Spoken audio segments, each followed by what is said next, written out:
Coming up on the dirty side of the track this week, how do you define the midfield?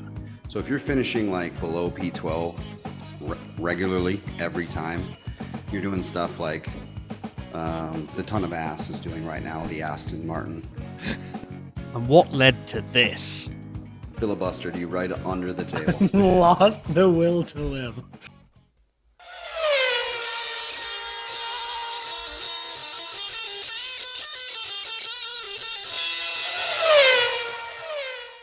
Hey now, welcome to the dirty side of the track, America's leading Formula One podcast. I'm Brian, that's Rob. It's still the off weeks, but we have guests, plural, this time, and we can't wait to get to it. How you doing, Rob?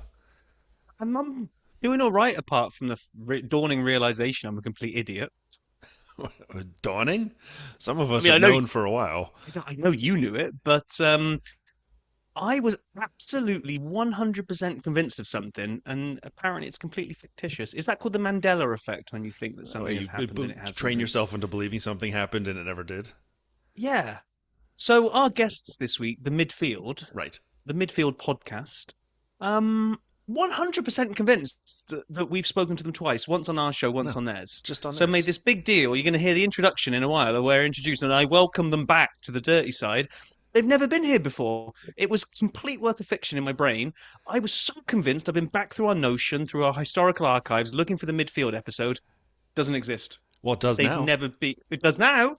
But my whole welcome back piece, when you hear it, just go with it, because in my head it was genius. But yeah, That's why I say we did this on their show later on. that's what started sowing the seed. And when I woke up this morning, I'm like, Brian can't be right. We've definitely had the Midfield on, Brian and we've can't been on be theirs. I know, but Brian, you are right, and I'm wrong. What a way to start a podcast episode. Well, that's usually how you end the Top Gear shows. And on that bombshell. On that terrible disappointment. What? Oh, man. Lay So- out the way this will go for folks who may be new. Yes, for folks that may be new, it's an off week. We don't have a race to review. We don't have a race to preview, but we have guests, as we already mentioned. We have the guys from the Midfield Podcast, which would be the vast majority of this episode, and wrapping around it, we're going to dip our toes in the water of what we found in news and social media. Brian's going to crack open the video vault.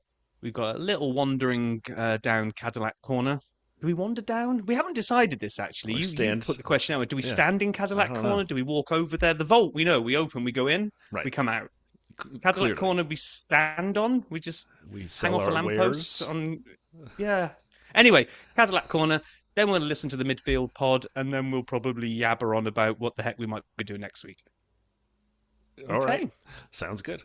So there was some big news that broke. We're recording this a day earlier than usual, or even two. And news broke very recently, and it's not timely news, but it's news nonetheless, that GP, Jean-Pierre Lambiase, Max's race engineer, has agreed to join McLaren in 2028. That's why I say it's not timely. There's like more than a year and a half left until this happens. So I'm happy he lives in a world where he has that kind of certainty about his future and where he'll be working. But man, that's far out. And so as this broke today, Rob and I were trading notes. At first, we're like, okay, what does this mean for Max? And then we're wondering, what does this mean for his role at McLaren? And at first, we didn't know.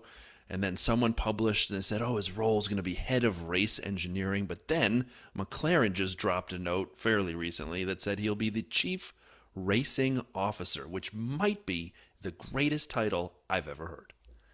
He's the CRO. That's such a well-known acronym. Yeah, CRO. For chief revenue officer, but now it's for chief racing officer. That is so cool. Yeah, I don't really know what it means. Then you got all the fallout that is, well, if GP's going, that's Max leaving F1, because all these things started surfacing, I think, from Max himself, saying the day GP's not there, I won't be either, or something. It doesn't make any sense to start this relationship all over again with somebody else. But I'm not sure how timely those were, because I was rushing to come down here and record while trying to consume as much news as I could at the time. So I don't know if you've seen it, but is that Max from a while ago when they were talking to him about this? A while ago. Okay. And there's a lot of while agos. Then there's the Andrea Stella, the rumors that GP will be, promoted quickly to team principal, which seems like a stretch to start with. I couldn't even fire up the chopper over the rumor mill. It was such a, we'd be so high up you wouldn't even see it. But then they say it's because Andrea may be going back to Ferrari as the team principal, replacing Fred Vasseur. Where's Fred going? And so I like the people were excited about all these things. Max retiring, Stella to Ferrari. I'm like, one thing at a time. Yeah, and then the other one that was doing the rounds was Max to McLaren. I was like, what? I saw that too. Okay. Like, don't they have Oscar and Lando? And like, who would they drop it? And then when someone says, "Oh, it'll be Lando," it's time to go. Lando's been there forever. He's the champ. Where's he going? I don't know. It's Exactly. kind of like silly season, but on a completely different tangent. So, Completely different. We'll see how it unfolds. We will. One other thing I'd highlight quickly is it's gotten a little attention, but I haven't seen any outcomes. This is supposed to be the week where supposedly there was a meeting that was taking place to kind of look into the first 3 races, some of the challenges teams were having. There were ideas put out there that they were going to look into increasing the power of super clipping so it doesn't like happen to George when he had it and then people went flying by him. We thought his car had died. Reducing the energy consumption so it doesn't run out quite so quickly. Reducing the maximum recharge per lap to 6 millijoules. Remember, it had been like 9.5 and they made it 8.5 and now they're talking about 6. I don't know how. Anyhow, unrestricted use of active aero, meaning it can be activated at any point on the circuit, is an option they're talking about. Increasing the ICE to MGUK ratio, but that wouldn't happen until next year at the earliest. And they're just simplifying the rules to give the drivers more control over the deployment of the power and the battery. And that's something Rob's been talking about. You were on this early. It is, but I also find that's the most bizarre one, which is that isn't that the one that's probably going to be the hard? What do they mean by that? Simplify the rules. Don't know. Like, oh yeah, from tomorrow, all you've got to do is we're going to link the battery to the accelerator pedals so that when you press the pedal, it does both the energy and the petrol at the same time. So you don't have to worry about deploying. I mean, what? What does simplify?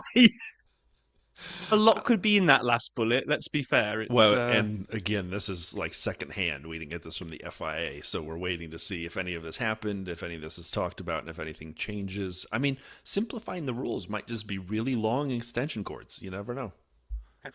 Yeah, exactly. Now, this one that I found this morning is like one of those pit lane pool time travel things because we're going to talk about Williams with the midfield pod and how. Well, there's a big hot take coming up in there, so stick around for that one about what they need to do to get back on track. And then I wake up this morning and see the news that Dan Milner is going to join Williams and be basically brought on to basically try to look after him performance. So he's had 14 years at Mercedes. He's been at Honda Braun before that. And apparently he's going to take responsibility for vehicle technology, overseeing integrated performance development across hardware, simulation, testing, and quality. The role is central to the objective of accelerating development cycles and translating engineering concepts into measurable gains on track. Put that on a PowerPoint and go to a conference. It's not as good as Chief Racing Officer. No, it's not. But that last line, that is absolutely me and you work in, technology, but that last line is BS PowerPoint stuff. 100%. Translating engineering concepts into measurable gains on track. ChatGPT was proud of itself. But it will tie in nicely later with our chat about what do Williams need to do to get competitive again. This might be one of those things. So there you go. There's a story in reverse. In reverse. Speaking of that, I'm going to flip a little bit of the last 2 items here. It's come out actually before this week. It was last week, and I failed to mention this, that we will see in the States, we will see 5 races in movie theaters in IMAX. And so We mentioned that a while ago, didn't we? briefly, we didn't know a lot about because we it. didn't know which Right. ones, which races, and all that kind of stuff. And, how And then much it might came out cost. last week, and I didn't mention it. It was okay. Miami, Monaco, Silverstone, Monza, and Austin for the 2026 season. So if you're in the U.S., you'll be able to go watch Apple TV Live in IMAX in the movie theater for those races. The tickets apparently for Miami go on sale April 10th, which is nice to know now because I've been looking every couple days and I can never find them. And I'm like, well, what the heck? And now I know it's tomorrow. We're recording this on the 9th. And so I look at this and they say this is great, but I want to give a shout out to someone who I'm sure doesn't listen, at OSC Goat on Twitter. purchasing the recliner seats for the Monaco Grand Prix so I can have a comfier place to fall asleep by lap 12. That's gold. That was like a great tweet. It was a good tweet for last year, and it is going to age like old milk. Because watch this space, these regs. You wait till Monaco, baby. Maybe. I honestly think the pattern continues that we see more overtaking per track with the new regs. Now that's not really maybe a big challenge for Monaco because maybe we're going to go from like was it 0 last year? We're going to go from 0 to Felt like 1. it. Who knows? But I just do think that some places that even if it's the yo-yoing, I just think we might see a more entertaining Monaco this year. I hope so. I do hope so because of the regs. I hope so. And then the last piece of news, and tonight is my bowling playoff championship. That's not the news. I am the current champion. And so for those on YouTube, you'll get to see me with the belt here. My big wrestling belt. And I'm wearing it here over my shoulder. I am so excited, not just for wrestling belts for bowling championships. Rob, Formula 2 is going to be in Canada. It was just announced yesterday that the F2 support races will be at the Canadian Grand Prix. They had to change their own schedule around because of the Middle East, and they'll be in Miami, but also for us in Canada. And it was already planned to be a sprint weekend, and Academy had been planned to be there, and the Porsche Cup, the Porsche Carrera Cup Series. I don't know if they'll be able to keep all of those because, I mean, that's a lot of stuff. I bet Porsche drops off, right? Or Academy. I hope not Academy. And so... I hope not Academy, yeah. We loved the Academy last year. But my point is, we're all winners, even if I'm not going to be the champion after tonight. Just stick around for later, where various out of the 4 of us that are going to be on this pod, 3 of us will have little celebrations, and we don't make a big deal about it. We don't play music, we don't over-celebrate, and one of us is going to over-celebrate. Now, based on who was just holding a belt over their shoulder, guess who that might be? Anyway, should we open up the video vault? Let's do it. I am jazzed to see F2. I mean, I can't believe we're going to get F1 Sprint, F2, Academy. And, I mean, that's just like this. That weekend's going to be incredible. All right, the video vault. I've got 5 things here. It is a random video sandwich with Formula One channel bread. And the first one's called 25 Slices of Comedy Gold from F1 press conferences. This is the F1 channel, 19 minutes. I love this. I think you all will like it too. It is really good.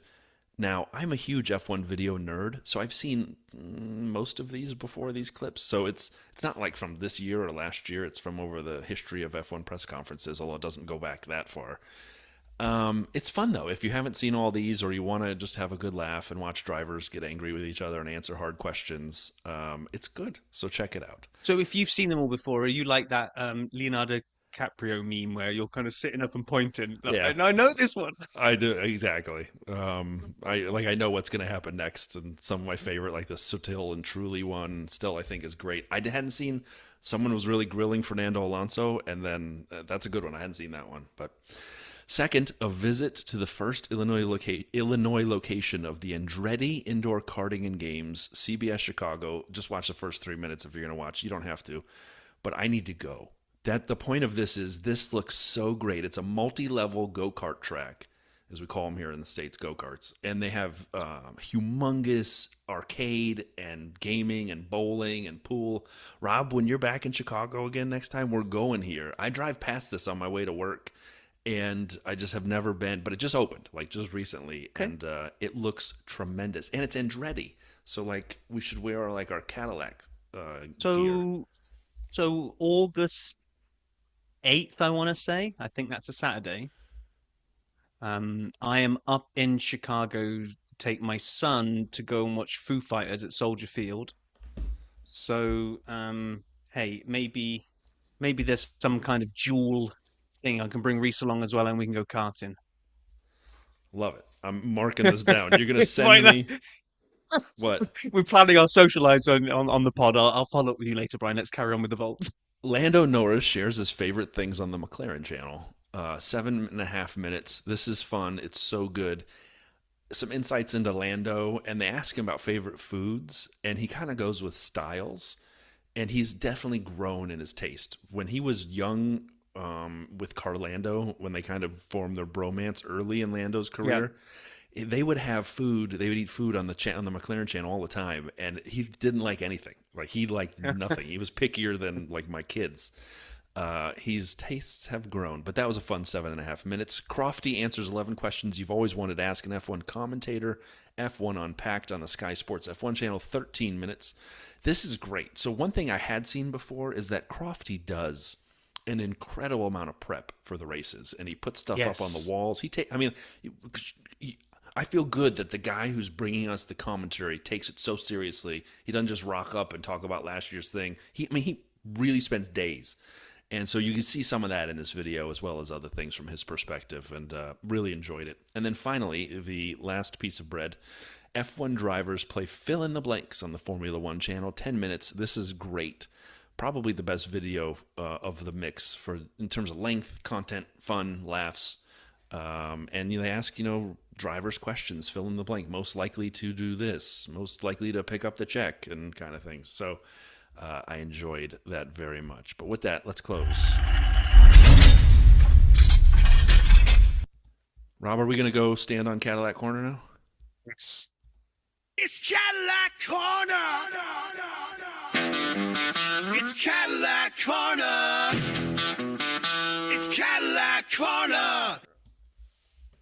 Stuff, thank you to Cadillac for always making sure at least one new story, even if it's tiny, is dropping each week. Because I was really thinking that Cadillac Corner might not survive the break where we had nothing to talk about. Because it's easy on a race weekend to pick out a little Cadillac highlight to pop into Cadillac Corner. But I was like, oh, crumbs. I mean, if we were doing the Alpine Isle, is there anything to talk about this week? I don't think so. Right, Cadillac Corner. Warning. Where I found this story and a couple of places ran with it, it was full on Andretti clickbait title. Like when I saw it, I was like, Andretti is turning on his drivers. It was like Mario Andretti believes Sergio and Valtteri are a little bit rusty, and kind of making like this, like he'd really sort of given it to the drivers. He hasn't. The boring story is coming now, but they were talking to Andretti, and he said, "Yeah, I think the pair are getting used to not just the new regs, but being used to being back in the driving seat again. Both of them have had a year out." He said, "To be honest with you, I think they're a little bit rusty. They've both been out of the cockpit for at least one season with the new package, the new regs, everything else. I think they're being very careful. I think they just want to participate and not set anything back by maybe going out there and creating more work that's needed." Now, I'm taking that code for they're not going out there and pulling a Logan Sargent. Right. So they don't want the crash gate. What's it called? Crash damage chart thing. What do you call it? What's The leaderboard of Destructors damage? Championship. Yes, the Destructors Championship. And I think that makes sense. He's basically saying that they might both be driving within themselves a little bit because A, they've sat out for a year, and B, you don't want to go out there throwing that Cadillac around it and being out there for 3 laps when you could be out for 30 and putting it into a wall and you learn nothing and just rack up damage costs. So, Well, and if you're 3 or 4 seconds behind the leaders, pushing it to the limit is now you're 3.5 seconds behind instead of 4. I mean, you know what I'm saying? Like, there's not that much time to be made up by being overly aggressive, I don't believe. And so I'm with you. Like, do you want to lead the Destructors Championship when you really need the data? No, you don't. No, exactly. And he said the initial comments and there are that we're lacking some downforce, especially at the back for rear stability. And that's what I keep hearing from both of them. So he's kind of basically saying, look, we're getting the same feedback from both of them. We need some more stability. So the other side is that we just need to work out a better way for power unit delivery and keeping the battery charged. But at the end of the day, that's not a problem just we have.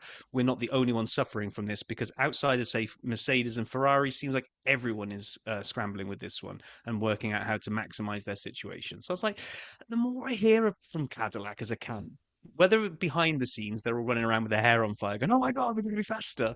The outward message is just one of calm. It's of one of, let's not put pressure on ourselves.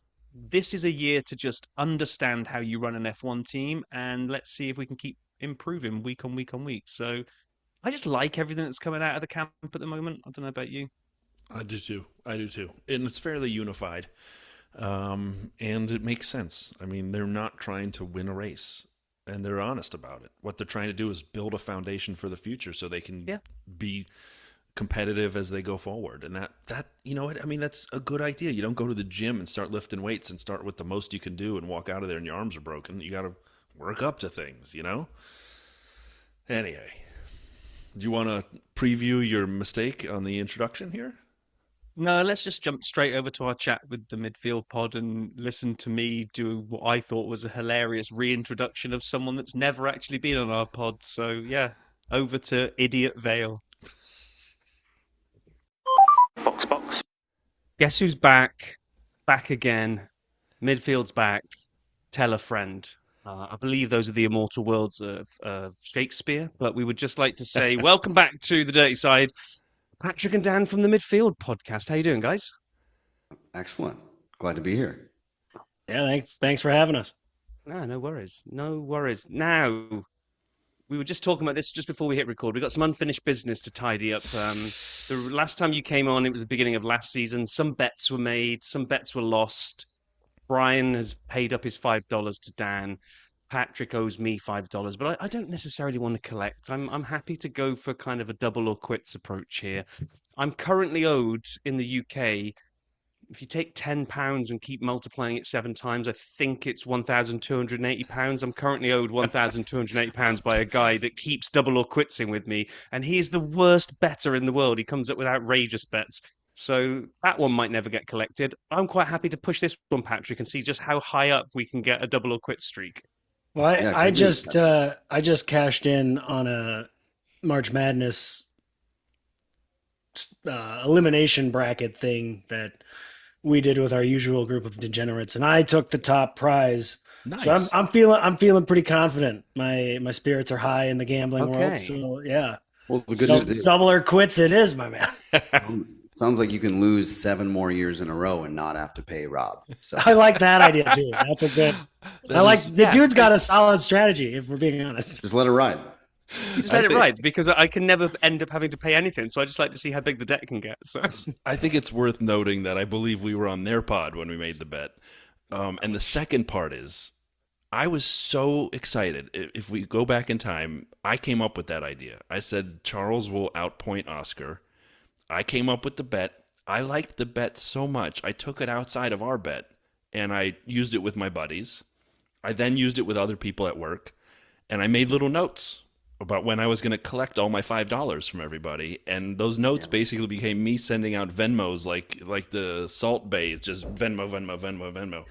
I lost a lot of money on that bet because I thought it was so good. Turned out not. Well, Those are IOUs. Yeah, They're as good as cash. Ooh, 250,000. You're gonna want to hang on to I'm gonna that. hang on to that one. That one's the car. Exactly. A little Dumb and Dumber. I love it. Yeah, I love when Dumb and Dumber. whoever said that, and Brian, if you were the brainchild behind that, I immediately jumped on like, oh, I like that. I'll take that. I like Oscar. I like Oscar this year. And you're like, no, I like Charles this year. I'm like, let's do it. Whatever. I mean, if someone's lost money at something, it was probably my idea. So, Well, except for that year that you're really good at fantasy. People forget that. I think Dan's my favorite. Just because I sent him money, I think he's now on my payroll. Well, okay, you interpret it that way. I interpreted that as a backhanded Oh yeah, jab no, at you there. but it's So, always yeah. positive. Glass half full of broken glass. Okay, right. We're meandering all over the place here. I have a question for you guys. So, for anyone that isn't familiar with the Midfield Podcast, the clue is in the name. They focus just on the midfields. They don't talk about the guys at the front. They don't talk about the guys at the back. It's all about the midfield. What did Cadillac come into the grid mean to changing your structure of where does your midfield start and end now? Or did you just add more to the ass end of it that though it just became 2 more at the bottom end that you don't talk about? Talk us through it. Yeah, good question with that. Our formula is fluid, and we really focus on teams that don't end up on the podium and teams that we avoid also teams that are not scoring points. So if you're finishing like below P12 regularly every time, you're doing stuff like the Ton of Ass is doing right now, the Aston Martin, the Cadillac boys.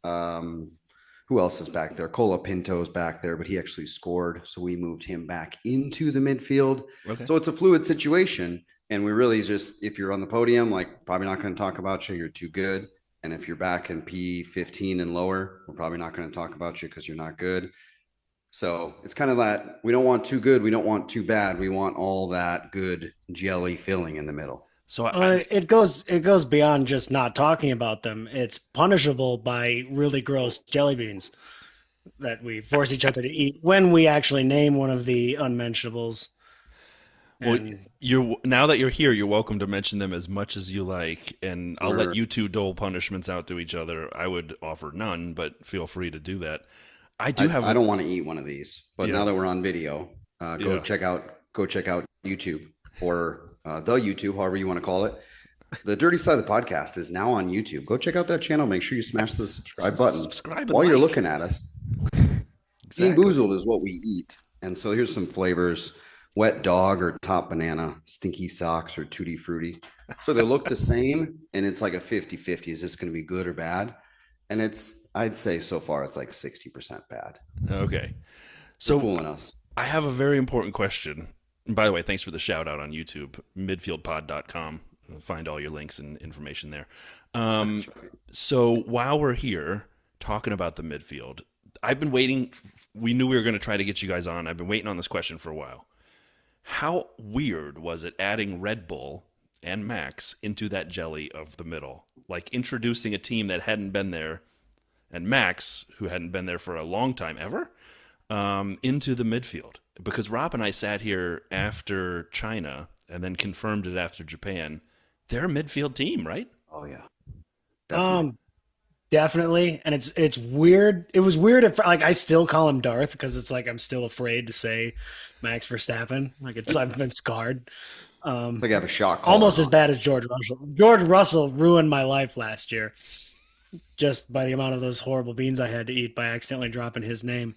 But I think without Horny Spice, Christian Horner at the helm of Red Bull, it makes them much more palatable and fun to talk about. We were big Laurent Mikey's. What I can never get his last name right. Close enough. I like calling him Laurent Milkies. That's my name for him. But yeah, we really liked what he did at VCarb, and Yeah. it's cool to see a team with one of, I guess they're in the Ford, but it's cool to see one of the top teams really having to grit their teeth and figure stuff out, other than just McLaren DNSing for the first 2 races. Oscar couldn't get a race in. Patrick, I don't know if you're aware of this. Dan probably is. He's deep cuts on Saperstein trivia. In addition to being a one-time good fantasy player, I was also in the paddock for Friday practice at Silverstone 2 years ago, and Laurent, when he was at VCarb, was walking the other way, and I did this. I did a head nod, and he did it back to me. So I'm sure that is, lore across all podcasts. But He probably remembers that. Yeah. I'm sure he does. yeah, for sure. Why would he Yeah. not? So random question back at you. When you do a head nod, are you a chin up guy or are you like a chin down guy? I think it varies. I think it Really? varies based on where you are in the world. No, I'm up. It's a You're little up. up. I It's a was quick like, up. there's- It's a quick up. It's- I believe there's some sort of weird pseudoscience behind that too. Well, I what had this do debate you with guys a- say? a I think it's a college quick buddy. up. I'm always up because my thought is like, sup, what's up? Right. Yep. And my college buddy would always do the chin down, like the slight bow of the head. So I asked him about it and we had this conversation. He's like, I don't know. I just do it. I'm like, me too. Well, maybe he's wondering, are gotta you be- down? Like with the plans, are you down? So that's his thing. I'm what's up. I think it's harder to keep the eye contact if you do the down, because you do the down, you've got to kind of lift your eyes up at the same time. It looks like you're having some sort of seizure. But if you kind of up, Yeah. you can keep the eye You contact. can minimize the up and just give like. What eye are we thing. talking about? Can we get back to what I'm is just here to going de- on? I'm just here to derail things. I apologize. No, It's that's normally my absolutely fine. job, so now it's two forces at will. Jeepers, I know. So, in your world at the moment, that means based on your rules of like podium, you've been talking about McLaren a lot this year and Red Bull this year, whereas last year you basically didn't mention any of their names at all because they were always up there. So, McLaren, Oscar podiumed. yeah, that's one. They've had 3 races, Brian. Right. Until Japan, we didn't know Oscar was on the grid. So True. That's very good. That's a good point. So you weren't He talking was- about him because he wasn't even starting. So He wasn't okay. really. Hmm. But McLaren got a lot of run early in our show because they were so bad. and they were almost so bad that they were like back off the back page of the midfield. And then they had this run where they were like really good. They were kind of like the next best or the best of the rest. And then all of a sudden last year they hit it, and they were the best team from start to finish. And we're like, all right, we can't talk about those guys at all. And we would always kind of do a little sneak around it, and oh, the papaya drivers and 81 and 4 and the Aussie and the Well, Brit. And that's do where the things like nicknames that. come from, is just because we say we don't talk about the top and we don't talk about the bottom. We still spend most of our episode talking about the top and the bottom because that's what's also, most televised. Is look who's really good, look who sucks, and we're here like, but we're trying to find the middle, and it doesn't always work that well. I would Bit of say a that running this year, joke. so you were when we were kind of exchanging notes, we were on about kind of what are our thoughts on this year's regs. Yeah. What are you guys seeing there? Because I would have thought now we're getting overtaken all the way around from the front to the midfield. You're actually getting the midfield getting a lot of TV coverage because they're trying to keep up with all the overtakes that are going on. So have the regs given you more to talk about in the midfield, or are you on the backlash that you're not a fan of these regs? Where's the midfield sitting at the moment? What do you think, Patty? I love them. I think just like you said, it creates, what some drivers refer to as yo-yoing. Like, who cares?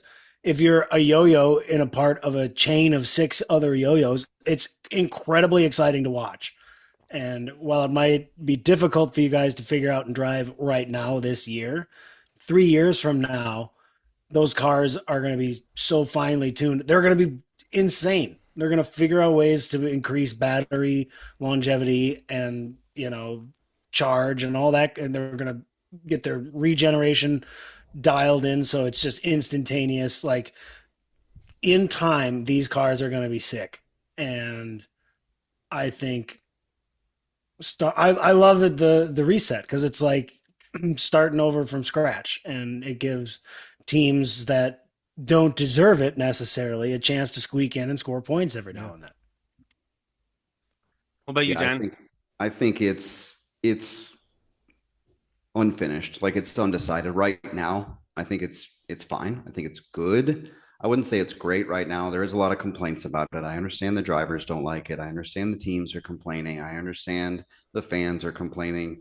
But I've also seen so many things of like, hey, the drivers are saying this and the drivers are saying this. And oh, that's not from 26. That's from 2018 when DRS was implemented, whenever that year was. I could be botching that completely. But it's like, people don't like new things. Like, you ever start a new job? It sucks. You ever move into a new house? Horrible. Like, just getting new things in general is terrible, unless it's like a brand new upgrade and you love it. But like, changing something that you do every day of your life is awful. And so when you start over fresh, everyone's going to hate it.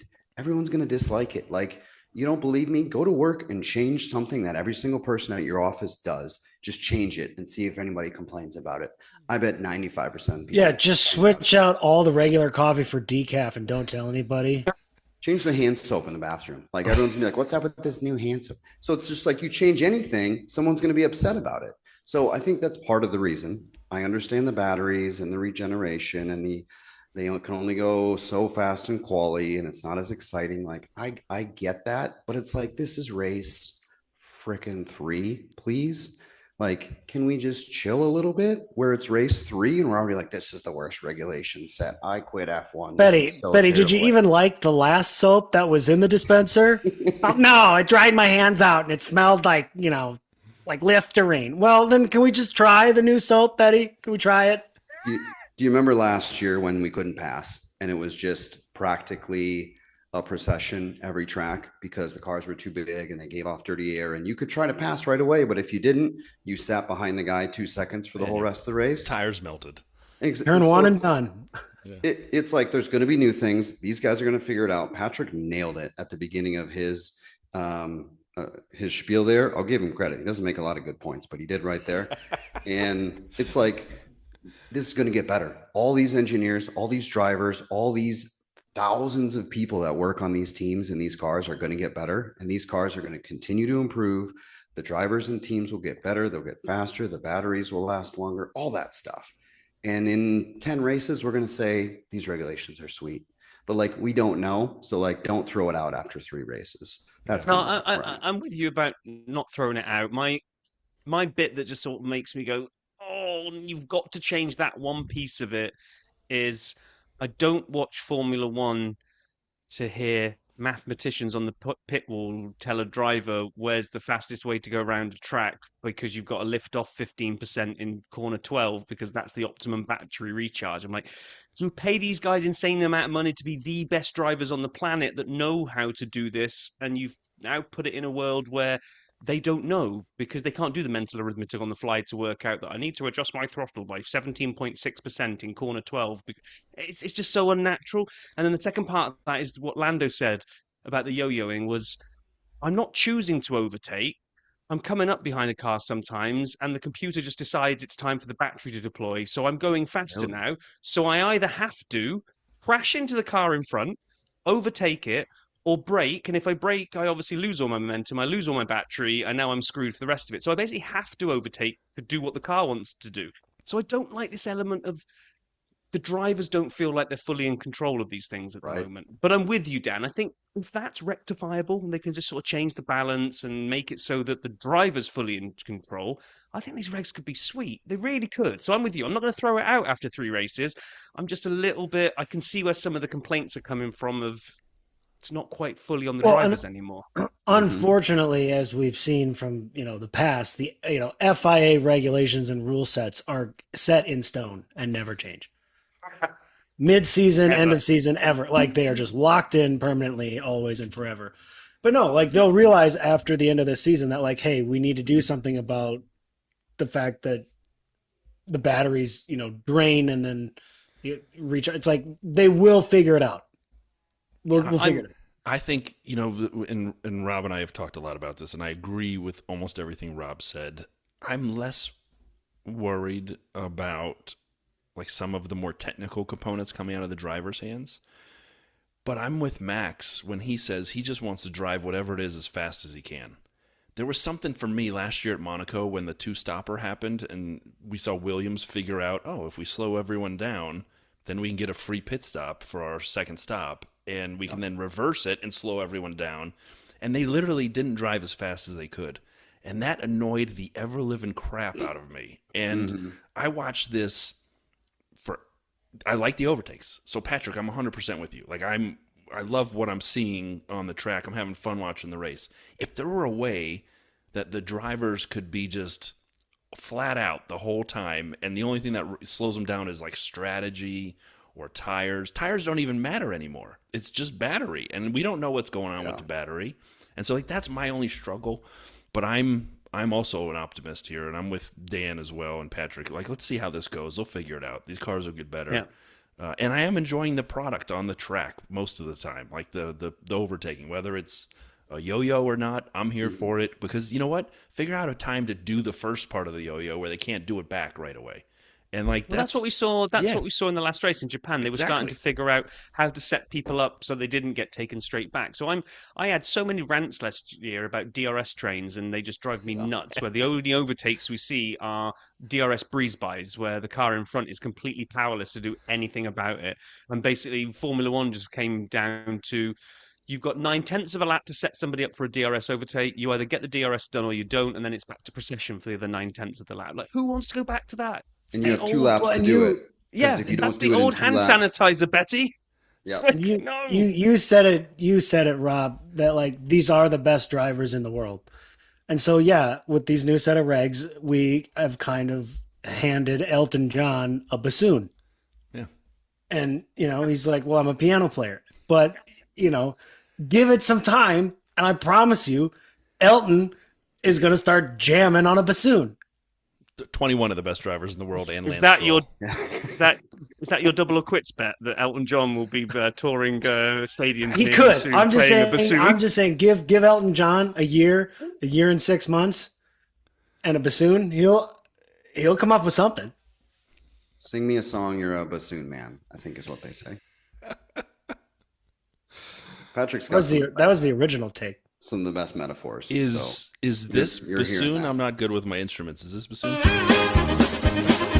I think that's Elton John right there on the bassoon. That sounded like it. Yeah, it does. I don't even know where we're going next after that, Brian. I do love a good shoehorned in sound effect for no good reason because you can see the process happens in Brian's brain, right? He's like, oh, I Yeah, think I could use a sound effect I here. I could could. drop something Even if here. it doesn't quite fit, I'm gonna get this bad boy in any second. I actually think it'd be a good time, kind of in the middle here, to talk about the midfield. And when Yeah, we were on your show, you asked us our favorite midfielders, and I answered Pierre Gasly, and I'm still sticking with the Gas Man. yeah. Rob and I have found soft spots in our heart for the Gas Man and Ollie Behrman, who seem to outperform their teammates from the midfield. And it feels like the two guys, and again, not every race, obviously, we saw differences, but the two guys who are behind the top six, and they're fighting with anybody for seventh. And I'm enjoying that. I'm enjoying watching the two of them crash a Pintos back there and Ocon's Esty Besties back there with the rest. And it feels like you have those two guys. And I've been a Gasman fan for a while. So I am pledging my midfield allegiance once again to Pete Gasly. I'm curious where you guys are with you're the experts. So like, Oh, yeah. let us know what we should be looking for and doing wrong with my Nobody Gasman knows. pick. Nobody knows P8 to P12 more than we do. Tell us. So the current, I was thinking about the other day topics to talk about with guests and people coming on because there's obviously no race cars this time of year. And I think one of the great topics that you can talk with any F1 fan about right now is the current youth movement in F1. Like, sure, there's Lewis Hamilton. Sure, there's Fernando Alonso. I think he's still on the grid. It's hard to tell. There's 40 plus year olds out there, right? Yep. And Max is in late 20s, Albon, Sainz, like Leclerc's been around. These guys are in their late 20s and they're kind of old, experienced, crafty veterans kind of thing. But look at the youth movement right now. Ollie Behrman, Isak Hadjar, Arvid. Arvid Lindblad. Thank you, Patrick. Arvid. Ovid, definitely. That's how you say it. Lost my train of thought. Ollie Behrman, Arvid, The youth movement. the youth movement. Kimi Antonelli, who's leading the championship right now at 19 years old, the youngest driver ever to lead the championship.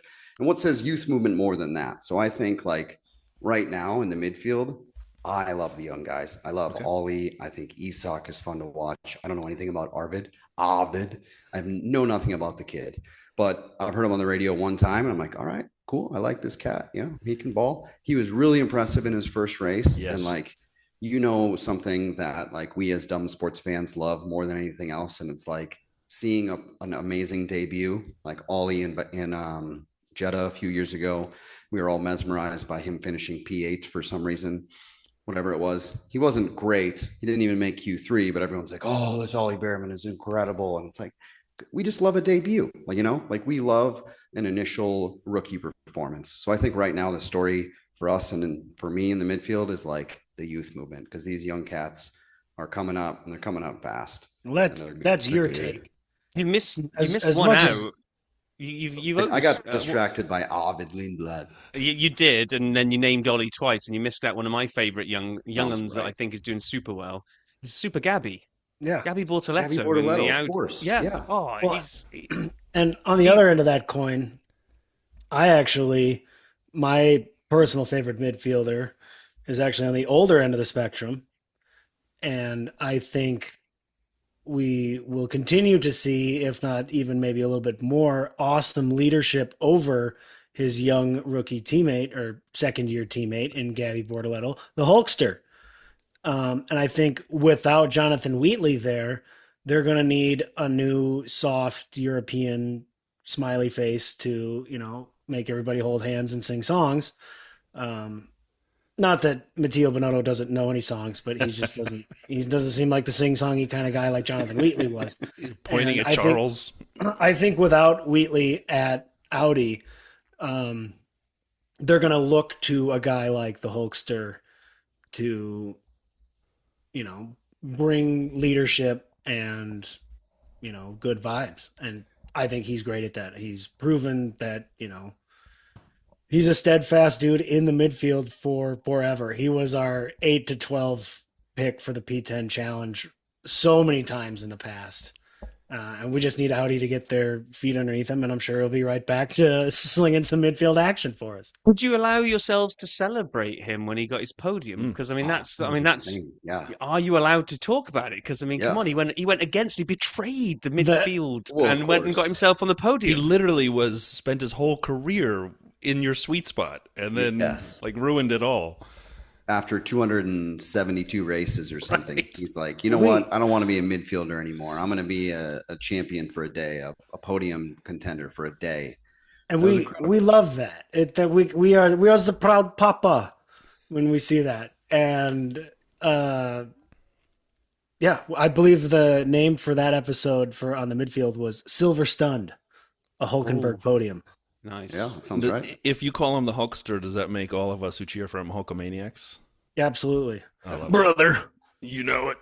Rob, how about you? Like, where are you with the midfield? Like, we often debate this, and you know my fandom of the Gas Man. Where are you at with your midfield? Is it Gabby for real, or were you just kind of saying that as the youth? I do like Gabby, and I think It was a Audi, clear omission. I have to take back what I said last year that I thought Audi were going to be down the bottom with Cadillac. I didn't see I it being said it too. Aston I down felt I there. was wrong. Yeah. So I'm thrilled to see the fact that they're both doing so well, and I like the fact that Gabby can take it to the Hulk and beat him quite regularly. He's doing really, really well. But no, see, my problem is my soft spot is a danger of falling out the other end and joining the Astons and the Caddies, which is I like the smooth operator. I like Carlos Sainz and the Williams, but they suck this year.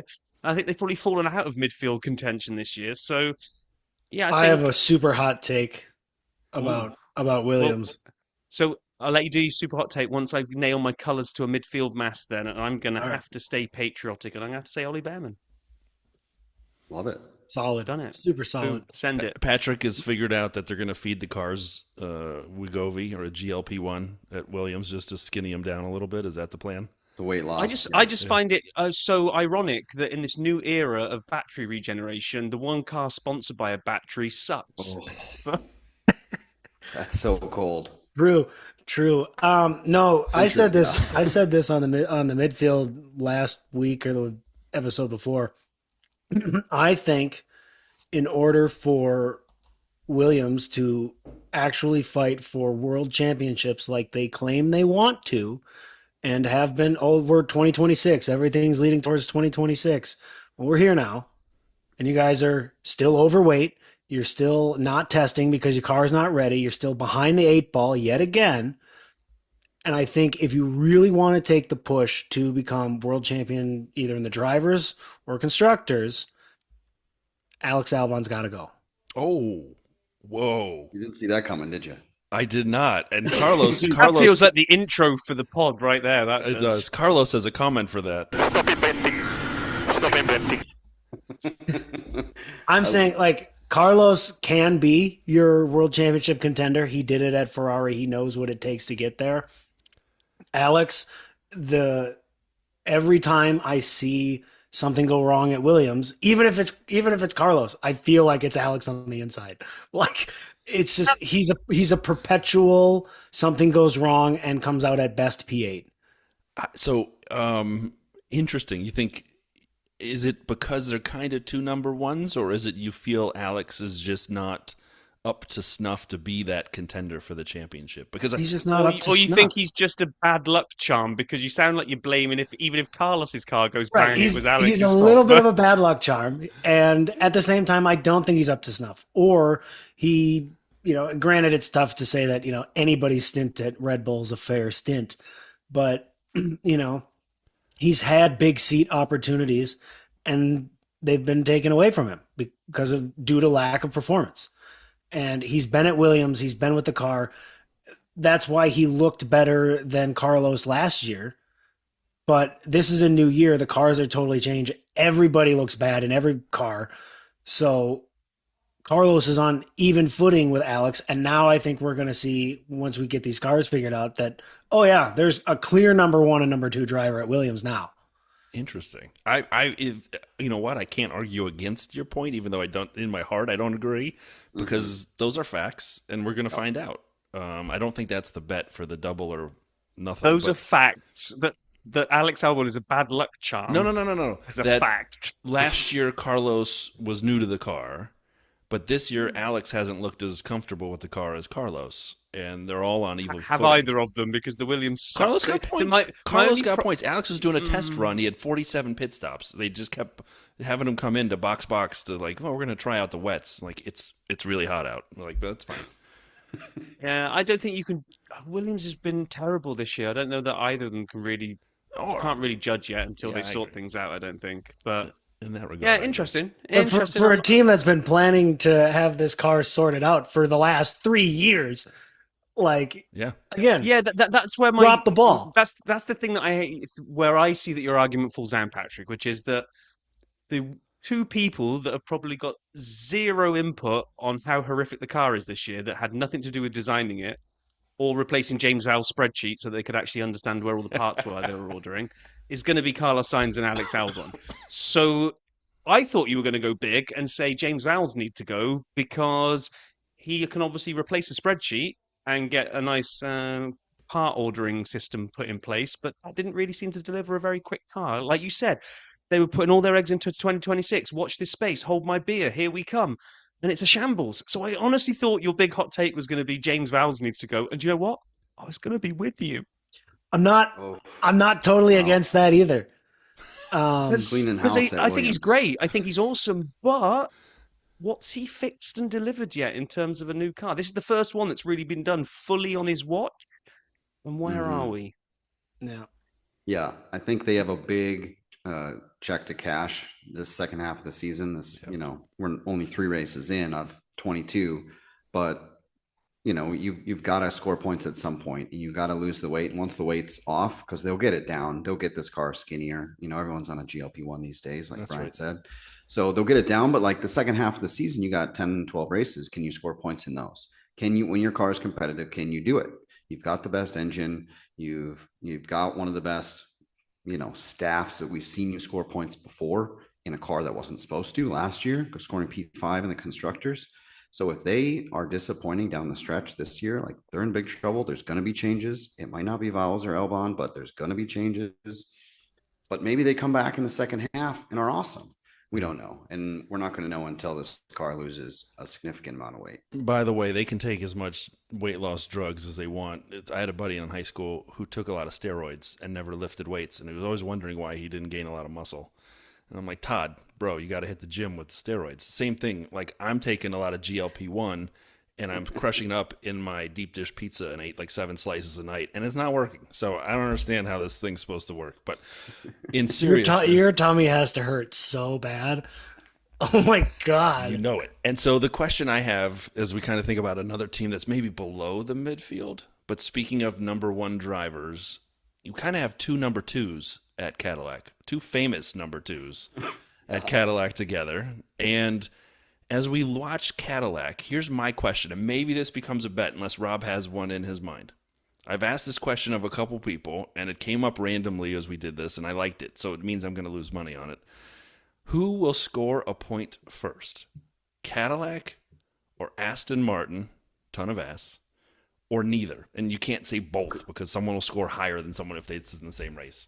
And we sat here and stared at each other for a while when we had Fantasy Hub Rob on, and then Rob and I did this again, and I committed that Cadillac would score a point. I didn't say who because I wasn't sure, before Aston Martin, which sounds silly, but look at where they are. And I said neither. Yeah, I'm in the neither camp. I think both of those teams Pointless are seasons. just too far behind as far as development of this car. I mean, And the ironic thing will be that if both of them finish pointless, I still think that Cadillac will celebrate the season, and Aston Martin will be absolutely it'll be a disaster if they go pointless. They'll both have the same net result. Cadillac will be they're already most likely doing backflips with the fact they've started more races than McLaren. They've had more double car finishes than every single top team. They're having a great season and they won't need the points. Whereas Aston Martin, if they go pointless, and I think they will because I said neither, the same as you, Patrick. Like, can you imagine Lawrence Stroll, all that money that's been spilled on trying to deliver this, and they go pointless? oh, We can only dream. Dan, where are you, man? If you want to enjoy somebody's tears, I think Lawrence Stroll is probably a good place to start. Billionaire tears are better than others. Exactly. So right now, here's the thing I like. There's not much to like here, but I can find one thing. The reliability in the Cadillac is pretty good so far. I love looking at the championship standings that FIA puts out in form of a document, because you can see every race exactly what happened. So I'm just looking at Bottas and Perez are 19-20 in the championship. They have 6 race results. 5 of those are a number. One of those is a DNF or a non-classified. So they have finished 5 out of 6 Grand Prix with their 2 cars. On the flip side, the ton of ass cars have 5 out of 6 non-classifieds and 1 P18. So Fernando has beaten Bottas 1 time in a race. And other than that, both cars on the Cadillac have beaten both Aston cars. And so I think there's going to be a time. Bottas finished 13th in China with all the DNFs in that race. Like, there's going to be a time we see the tortoise and the hare. Like, we see somebody's going to go out to a big lead and take a nap. And then here comes Valtteri Bottas coming around 3 laps down, and he's going to finish P10 because there's going to be little putt. There's going to be 14 DNFs, and he's just going to be putt. And here I am. That was our little asterisk we put last week, where we basically, I said neither, but my little asterisk was unless Mother Nature gets involved or some horrendous, like if we see like in Brazil when we had the double Alpine podium, because the heavens opened and everybody got wiped out. But it takes that's the only way that I can see either of those cars getting it takes point. minerals to go out and say it. If that's the case, Dan and I said it. If that's the case, I'm with Cadillac because Patrick's joining us. Because only in a weather circumstance like that, because otherwise, if it's dry all season miraculously, those 4 cars will just be piled on by everybody else ahead of them and will never score a point. However, in the weird chance of a sloppy Brazil or something and stuff gets crazy, I'm going to put my money on the 2 crafty vets that aren't pushing 60 years old. Fernando's 43. Yeah, I mean, just give me Sergio and Valtteri over Fernando and Lance every single time. So we've been dining out on this for about 2 years now. This is Valtteri Bottas, and you're listening to the dirty side of the track. In addition to that, so 3 of us are on Team Cadillac, and Rob is on Team Neither. Am I getting this right? Yeah. All right. So is this an acceptable bet? We all put up $5, and if you haven't paid in, it's a double or nothing. But we all put in 5. Rob has to put up 15 because he's against us. So that's your struggle in life. That's your lot. No, I'll take Rob's side. Yeah, I was gonna say Patrick is easily movable. Yeah, I can flip flop either way. I really, You just ask him nicely, and he's like, "I'll change my opinion." Yeah, it's fine. You need somebody to flip flop. I'll do it. I'll bet against Mother Nature. I'll ride Patrick the lightning. and Rob are in the Neithers, and Brian and Dan are in the Caddy. And no one's going. No one's in the Aston. I'm going to call them cake from now on. Just a lot of cake. And so if Aston wins, like, we all need to give charity. $5 to charity. Alonso's charity. Yeah, for his favorite charity, which not I'm Lance assuming Stroll's charity. is Kimoa or whatever his brand is. Yeah, that's better. Lance Stroll's charity is probably like a tennis club in Montreal. Exactly. Or his surfing club that he belongs to somewhere in the Caribbean. Oh, I was gonna be like in Canada, like no, surfing in huge Canada, huge surf spot in like Vancouver. Like, yeah. It's gonna be cold.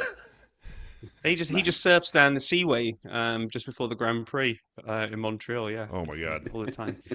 Anyway, just to sort of maybe take us home a little bit here, let's talk about something that you absolutely don't talk about on the midfield: the battle for the championship.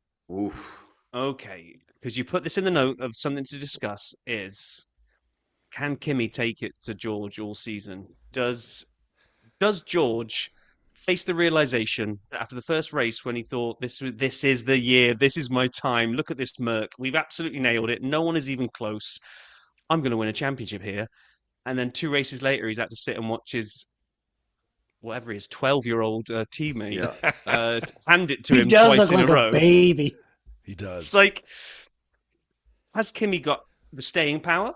Or is Kimmy going to maybe go through the same? We don't know what happened, but it felt from the outside looking in that Oscar Piastri, about midway through last season, suddenly went, holy crap, I could win this. And once the realization seemed to set in, he just seemed to completely shut down and Lando came back. So Yeah. can Kimmy take it? This is a debate we had on our show in the preseason, and I kind of came up with it because I saw a little like a path for Kimmy doing the Oscar to his teammate last year, where it's like, okay, McLaren's going to be good. Lando's the guy. He's been here forever.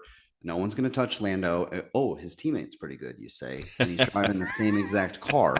Okay. So then Oscar is running away with the championship, and he's the odds on favorite to win the championship halfway through the season. And Lando's like, hey guys, this is my team. McLaren's and Lando's team. And everyone's on board. And Oscar's like, okay, then win. Go ahead, beat me. And Lando eventually did. But like, I'm seeing that same thing potentially happening at Mercedes. So we talked about it.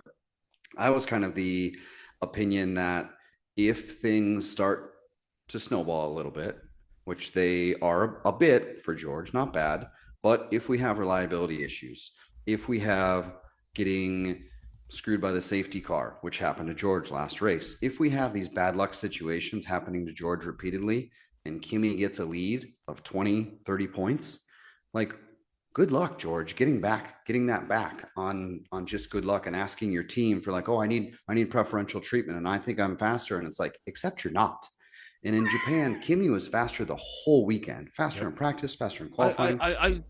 I agree, Dan, because everyone likes to say, oh, George got so unlucky with the safety car. Yes, he did. He absolutely did. However, people like to just sort of like airbrush out of history that prior to the safety car, Kimi was taking George's lead down from 7 seconds to 5 seconds to 4. He was reeling him in. He was 2 laps away from striking and going past him on the track. It's probably less embarrassing to be able to walk away from that weekend and say, safety car ruined it for me, Right. than my teammate just beat me. Because Kimi was coming to get him. I totally agree with Dan. And I also believe that there is a certain point value, whether it's 20, 30, 40 points. Eventually, there comes a time where even though they'll never say it probably in the media, in Toto's brain, they will have a number 1 car and a number 2 car. And they will do everything they can to keep it off the radio, but they're not going to jeopardize a world championship in the way that McLaren would with their papaya rules bullcrap. They're going to say, no, you stay behind and you support Kimi because he's the championship leader, George. Stay there. Do your job at number 2. Do not overtake. You think you're faster. You're not. You stay there. And I think they will be much stricter and much, and I don't know that George will necessarily listen. He'll do whatever George wants to do. But I feel like orders from the top brass are much stricter when it comes to Mercedes than McLaren. So you're not expecting radio messages like this. Pyros. Yeah, you're right, Rob. Why would they? Mercedes aren't papaya colored. Silver arrow rules. He won't miss an opportunity to drop a little clip into this show, will he?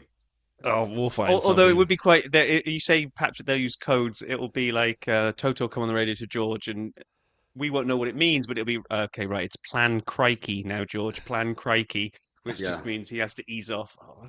Yeah, I mean, I think you're right. I think Mercedes do tend to have a clear number 1, number 2. They've never been like McLaren all the way down through the years. You can go all the way back to Mika Hakkinen. They've always had just let them race. That's just the way McLaren are, and I'm quite happy that that's what they do because that makes sense. But I Mercedes disagree. aren't. Nico Rosberg and Lewis Hamilton, there was no clear number 1 when Nico brought it to Lewis. The rule was don't crash or we take it out of your paycheck. And like, I'm curious, we could see that again possibly. But I gotta, Rob, you nailed it in the beginning. And Rob and I did not talk about this. That's before. already happening at Alpine. Yeah. Well, it's happening at Alpine because Flavio's putting it in his pocket when people pay him. That's why Colapinto won't crash anymore. And so, like, you look at it, as you said at the beginning, I think Oscar is the really good analog for this from last year. He was ahead into Baku, and then it seemed like someone kidnapped his girlfriend and told him if you win any more races, she's going to get killed. And then he just like, okay, fine, I'll crash in the first lap of every race for the next 5 races. And then he's like, I'll they qualify released her. 7th. Right, then they released her, and she's like, all right, I'm back to being good. I'm like, what? What happened for those 5 races? So I don't know. I think Kimi's very impressive. And I agree with all your arguments, and I'd love to see drama at Mercedes. I just think it's his second year. It takes time to build up the stones to be ready to take a championship fight. I don't think it does. I think it does. I think lots Oscar of young was the champions best would have a little example of word that with in you about today's that. F1.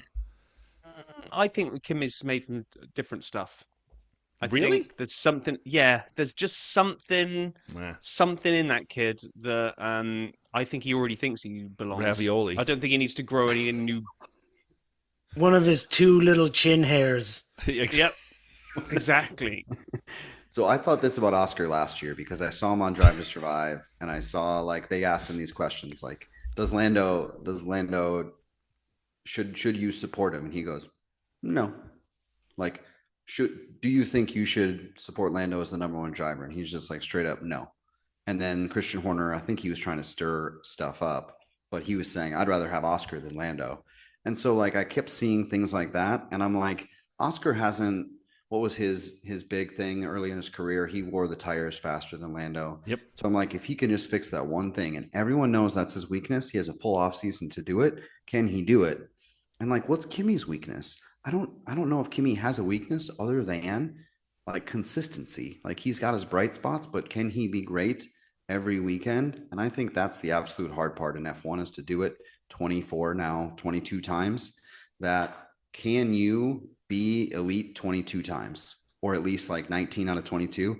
Because whoever is more elite more often is going to win the championship. It's not going to be about the bright flashes. It's going to be about the consistency. But I'm with you on the consistency. I felt Oscar was very consistent last year until he wasn't. Like in my mind, it was his 3rd year. He'd fixed all the problems. Yep. He was the complete package. He won his first race, and his radio message was yes. I mean, like he does. He's no highs, no lows, and he was always And I sometimes feel that works against him a little bit. Really? Like, yeah, because I don't know. There's something I'm going to go completely cliche and just sort of say when you think of like the quintessential Formula One driver, and it's about the passion, it's about the knowing you're the best, it's having the big kahunas and not being afraid to celebrate things. I know Oscar's a different personality, he's quite quiet, but I think if you're quiet all the time, you don't celebrate anything. I just wonder if it was just easier to allow the demons in and just start. If you were never up here, it doesn't take much to then start doubting yourself and get down here. And whatever happened to him in that mid-season, where he just sort of just didn't believe anymore. So I think Kimi just believes he's going to win every single race. So let's clarify. And the Mercedes is clear. I don't see anybody catching Mercedes until it's too late to make a dent. So I don't see anyone else making a run at the Drivers' Championship other than a Silver Arrow. I do think people will catch them. You may be right, it may be too late. But I am curious. So of the 2, maybe this is a second bet for like $1 because we're already in for 5. A lot of money already. I mean, come on, guys. Like, because I'm going to take these and go bet more people, and then I'm really hosed when I lose. So what are we looking at? Kimi or George? Who finishes higher of the Mercedes? Forget whether it's for a championship or not. We all seem to think yes, but let's just who's higher, Kimi or George? And since I asked the question, that means I get to go last. And I'm going to put Vale on the spot first and let the midfield take us back to me. So, Rob, what do you have? I'm ready. Dan then. Dan, what do you have? Okay. I think Kimi can do it, but like Rob, I'm skeptical that Kimi will do it over the course of the long season. Like I believe in him, but like I haven't seen him be consistent over the long season. And George is 27. Like he's done this 5-6 times. I talk about it all the time with Patrick about how those seasons at Williams like hardened this man. Like, hey, you're going to run 10 seconds slower than everybody for an hour and a half, and then you're going to like it. And like that got him to like notice the intricacies of all these tracks and be experienced. So when he arrived in Mercedes, he knew the tracks and he knew what to do and he knew how to be a pro. And now he's in his 4th, 5th year, whatever, at Mercedes, and he's a pro. Like, I think he's going to beat Kimi, but like, I think this is going to be close. I think it's going to be exciting. And if George is unlucky, if he keeps having these unlucky moments, like he will get beaten by Kimi. But I think if fair is fair, luck is the same, George wins. I'm with Dan. I'm also going to add that I feel like George's experience is biting him a little bit at the beginning of the season because he's assuming that driving the car is going to be natural to him. So therefore now in the garage, George and his team have spent too much time trying to min-maxing his driving output, and it's causing him to, have a more of an unreliable car as opposed to Kimmy, who's so new and so fresh to this that he's just kind of like, I just sit in the thing and it just goes faster than everybody else's, and it's really cool. Like Just happy to be here. George is fidgeting with the little things that he thinks are gonna, really give him that edge over Kimmy, and it's actually hindered him a couple of times. A couple of races down the road when that actually flips and they start fine-tuning the car and it starts working for George the way George wants it to, I think we're going to have a much different battle on our hands between those two drivers. And I think George comes out on top. I think the experience will overtake Kimmy's incredible talent and just luckiness.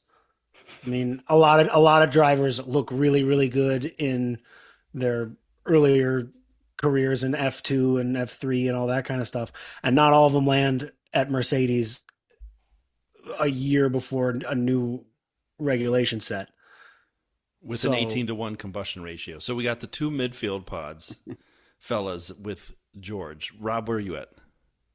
Kimmy.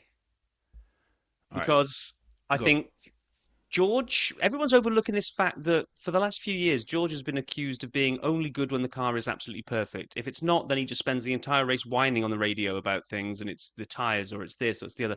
Or he makes silly mistakes. Like, what was the race where he was nailed on for either podium and he pushed too hard and he ended up crashing out into the wall? It was Singapore, right? He has that in his locker. I haven't seen him correct that. He overdrives sometimes.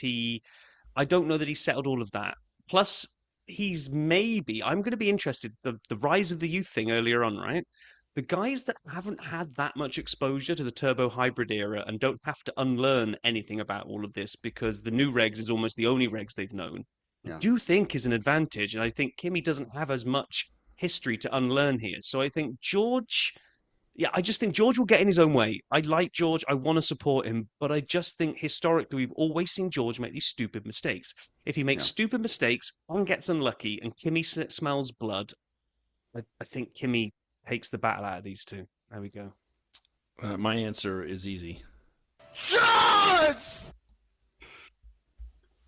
Love it. Love it. Brian takes Josh. I do. So then we're all putting up $1. Rob puts up $3. So no. Yes. So why, come on, dude. I lowered the stakes. It's still no. Okay, so you played a sound clip. Are you going to back it up, or Brian played a sound clip, so that's that? What did I need to do? Give more answers? Like, why? Why do you think George? Okay. So I appreciated Dan's perspective about his time at Williams. He had a teammate who was the only pole to ever get pole, which is one of my favorite little nuggets. I think George is a little bit boring and a lot bit focused. I think George is a lot boring, if we're honest. Thank you. But he's a lot bit focused. Yeah. His job is F1. Kimmy is like 13 years old. He sees a pretty girl on the side of the track. He's like, oh, Mondabella, and so to me, it takes time to just get used to the circus that's F1. It's only his second year, and you may say, well, he's been around the whole year. No. Like, the amount of time media duties. We had Joe Guan Yu on the pod, sort of, pseudo. He was on the pod, but he's really with Paul, but it doesn't matter. And he was talking about his media duties in China and how ridiculous they were for a reserve driver. And imagine Kimmy's media duties. We have a couple of Italian races coming up. It will be out of control. And so being able to manage that and push that away, I don't think he's ready to do that on a daily basis. He's just a young guy. He's incredibly talented. Can he do it? Yes. I think George is ready to just be dependable and reliable. Last year, he was always right there with the Mercedes, right behind everybody, did what he could with the car, fairly consistent. I think George will actually walk Kimi by a lot more than we're giving him credit for by the end. Okay. I think we're doing a little bit of airbrushing of history here as to how good we think George is, but that's fine. Okay. If we're fanboying this, I would pick Kimi because I like Kimi better as a overall person. Like George is, we call him the Bond villain on our show because he just has this look to him, like he just killed off 3 henchmen and he's coming after you next. And James Bond is like, he's definitely in a double-breasted pinstripe suit. Oh, and he's, when I see him wearing, like on the holidays, he always does this, some massive sweater, massive turtleneck, and he's bundled up. Turtleneck. I'm like, put that picture on the cover of a Bond movie, the movie poster, like that. Put that figure on a movie poster, and I'd be like, damn, that guy's the villain. Like he just has this look to him, and he's just not likable. He's a tattletale. He's whiny. Like he's got the squishy boots. Carlos has squishy boots because he cries so much his boots get wet. George is the head of the Criers Club, though. But George's boots are squishy from time to time too, because he's always faster than his teammate, and it's never fair. And this guy cut the corner. Like, so I like Kimi more if we're doing likable, but unfortunately, objectively, currently, a lot of qualifiers, I think George is slightly better. Yeah. We will see.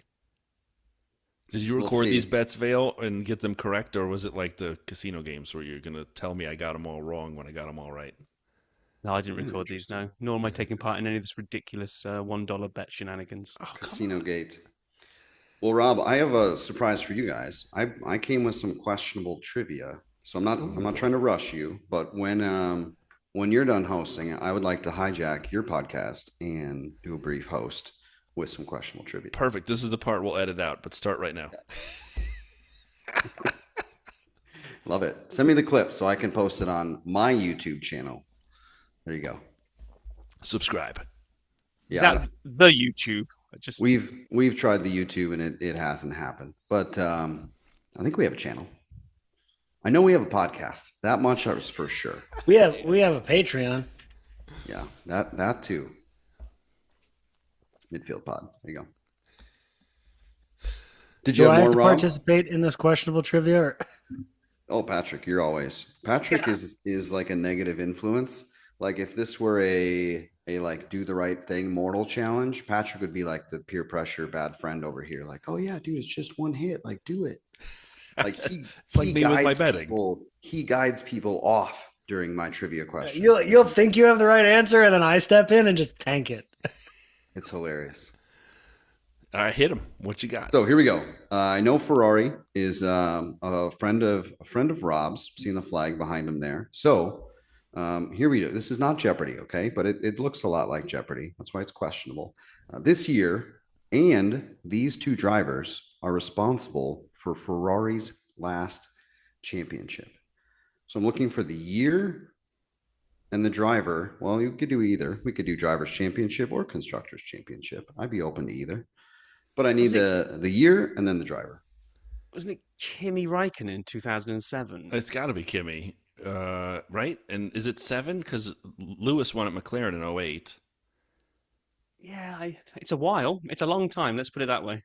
It's a barren run for the. Before that it was Schumacher at Mercedes, but before that it was him at I'm going with Kimi Räikkönen 07, unless I've gotten my Alonso all turned around. Patrick's not going to help you here. Yeah, so. I'm going with whatever you guys say. I'm with Rob.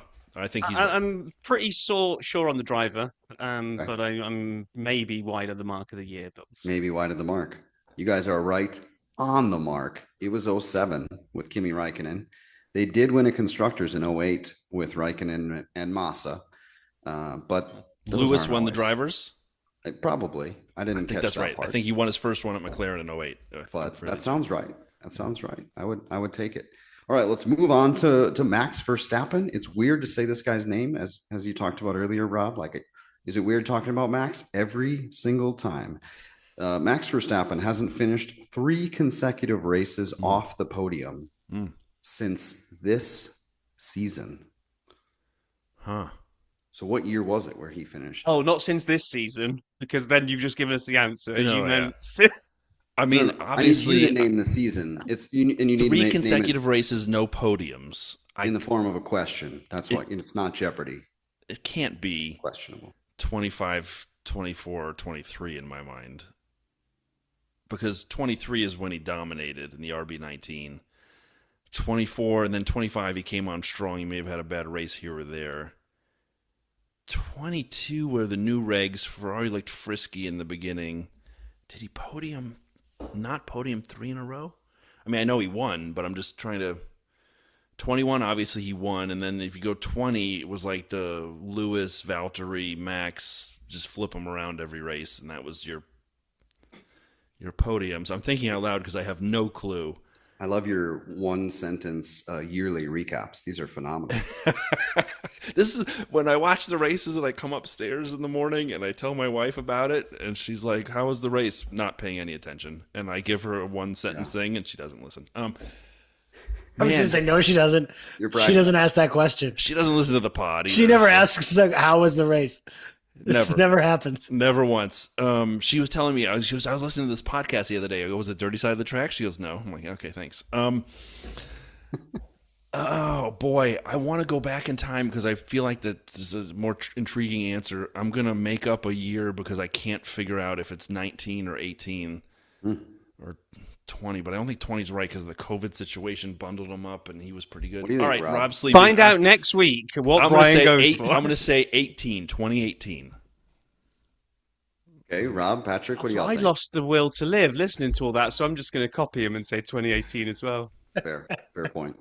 That's wrong, but Filibustered you right under the table. Lost the will to live. this is my co-host and That's buddy. harsh. It's harsh, but I like it. Acceptable. Patrick, any take, or are you also contemplating life? We're going to go 2019. We're just going to say 2019 because it feels good in my bones. Yeah, this answer surprised me. The correct answer is 2025. He did it last year. He went 4 races without a podium between Austria and Hungary. Best finish was P4. He also went P5, P9, and then a DNF in there. And that was last year. But prior to last year, this is when I went digging farther. I wanted to see, like, maybe out of the top 6 places, he's done a stretch of that. No, he hasn't, because 2024, he wasn't off the podium for longer than 2 races. Okay, that's pretty impressive. Very impressive. 23 was insane. He only had 1 race off the podium the entire year. That car was unstoppable. Can you name it? Off the podium. Singapore. Nice, Rob. You know ball. Outside of that race, he Real won ball knower. 17 of the final 18 races of the season.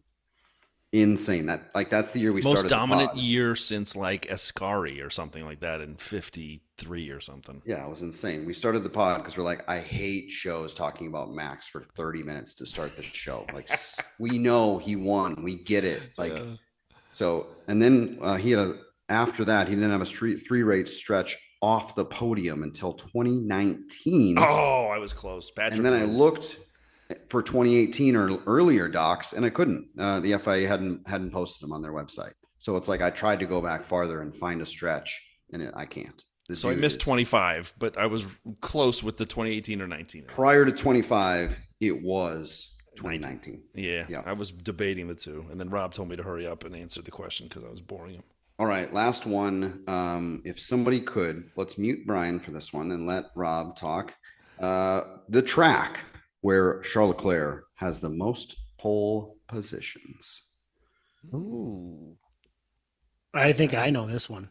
Most pole Back to positions Ferrari for here. Charles. Yeah, I don't know, because he went through that whole period of not converting poles. Brian Went had loads of through? stats that he had the great thing of just constantly talking about how it was yet another pole that he didn't Still convert in. to a win.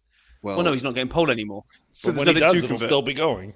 Oh yeah, true. he's got true. 27 poles. That's And a different very thing. low conversion ratio to wins. But 5. Yeah, 5 wins. Is that all? 5 it for is? 27. Is that bad? Oh, asking man. for a friend. Oh, I don't know, so I'm just going to guess and say he's kept the home crowd happy, and I'll just say Monza. Well, he's from Monaco. Monza. No, Okay. a Oh, you mean the Ferrari. Tifosi? Right, Okay, sorry. Yeah, Yeah. there. Oh my gosh, get on the same page, The- Brian. And that was going to be my guess. Was we had another episode in the midfield many years ago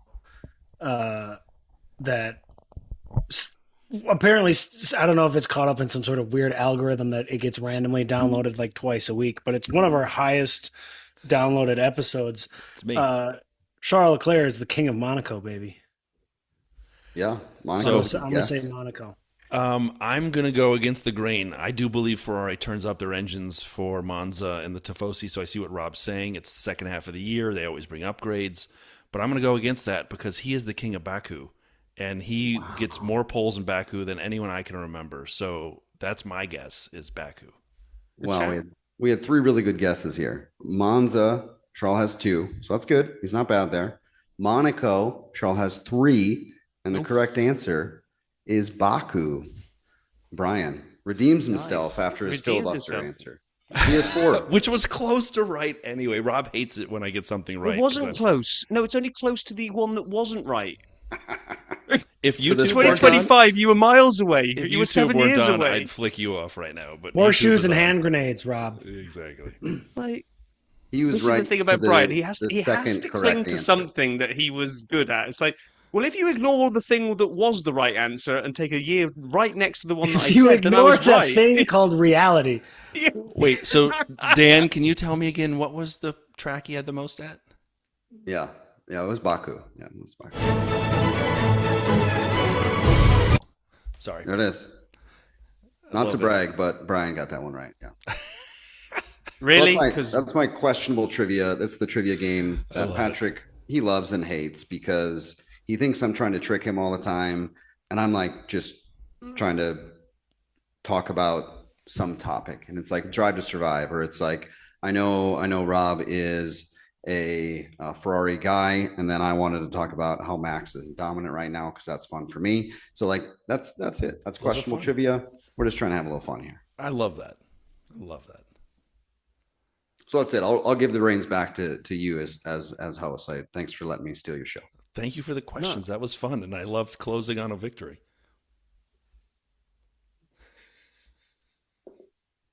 Never gonna hear the I've answer. lost the will I think it's to live. I think it's actually. I think that a tie should be the because title of the episode. I think I've I got lost the the Kimi will to Raikkonen. live. I got the Kimi Raikkonen 07. You just copied me. Yep, that's fair. Well, you just I'm went just first. Neither of us got the year right because you were 7 years away, and I just went with you. So we were both 7 years away on Right. the year. Mhm. And then you got Baku, so I got one, you got one. I'm failing to see the victory. I got here, Brian. 2. You just went first. Where did you If get I- 2? If I'd been able to write it down, I would have had Raikkonen in You 07. you wouldn't. You I just even knew told I you had the one in Ferrari. 08, You knew I brother. had the Ferrari knowledge. Right. And you just The you I'm gonna Hulkamaniacs. go ahead and say on the year I was closer than Brian because I Correct. just definitively said 2019. But I and did lay out the took my reasons loss. it was one of the 2 after my filibuster. I didn't wishy-washy over 2 answers. I just And said with 2019. Yes, Patrick. So my favorite part of Conviction. this game, the best part of this game, I think, is annoying Patrick. The second best part of this game is like when people argue about points and then they don't realize it's like this is whose line is it anyway? Yeah. Like the points Points don't are made matter. up. Right. We're all just here to have fun, like and make fun of each other and talk race cars and like it. I don't care if anybody gets them right or wrong. Like it's just fun to talk ball. And Yeah, he Yeah, says but that. you but are- he's you are got, now he's got it in talking. a spreadsheet. I was going to say, but you are also talking to the person. If you don't care if people are right or wrong, so you are the yin to Brian's yang, who massively cares. No, Who don't gets what share right? all my secrets with everybody that I give way too much of a crap. So it's been wonderful having the Midfield Pod with us. Dan, Patrick, you guys are great. People should go listen to you on all podcast platforms or find them at midfieldpod.com. And I look forward to Rob losing both of those bets. Patrick, you're in with him on one for a double or quits, I believe. And then the second one is Rob against all of us. Regardless, Rob's losing money is the way I see this happening. And I look forward to that bet being paid out. So, Dan, Patrick, thank you guys so much for joining us. This was awesome. thanks for having us. I had a great time being on the dirty side. Always a pleasure. Right, thanks, guys. And now you have been on the dirty side of the track. So next time you come back, we'll welcome you back again, but for the first time, properly. Oh my God, Whatever. Paul's rubbing off on you. You're having time Yeah. travel problems. Pet lane Paul has overtaken my brain. Oh no, that was cool. That was it was bizarre because I was like, we've got an outline of some discussion we kind of want to have with them. We'll see where it goes. It'll probably be about 35, 40 minutes of a chat. And then when you've had a good laugh and good conversation because you look down, you're like, we might need to wrap this soon because we've been going for a while. It was a lot of fun. Dan, Patrick, thank you guys very much. That was a lot of fun. And check them out, as I said, midfieldpod.com. All right. That's the end of the episode. And once again, we don't really know what we're doing next week. Well, we might have we'll see. So one of the reasons we're recording so early this week is because I'm away for a long weekend of, in all places, Montreal. So I'm going up there with my wife. There is an outside chance that I will hire a bike, and so will she, and we will ride around the circuit. If that happens, then we'll have some content. We'll have some I'll have done like a preview of Montreal a month ahead of time. Will you record a video like Valtteri's long arm video things? If it happens, then yes, it's. I just had the greatest idea, and you're gonna laugh at it, but let it sit. You're gonna go buy a bunch of beer, like a lot, and you're gonna bury it at a spot near a tree that we can remember. What? This is a good idea. This is the kind of thing they do in Australia before events and things. This is a great idea, Vale. You're going to get a couple 12-packs, maybe more, and you're going to bury it by a tree, and you're going to mark it with a little X on the tree and put a pin on your map. And then I can make a map like Goonies style, and we can have like a big elaborate scheme to get there. How we would be the most if we started digging up and had a big thing of beer and handed out some of them to people around, we'd be famous. Or arrested and ejected from the island, whichever way you want to go. Potato. So yeah, maybe we'll have some me looking back. At a minimum, I will, regale us with stories from Montreal that have nothing to do with F1.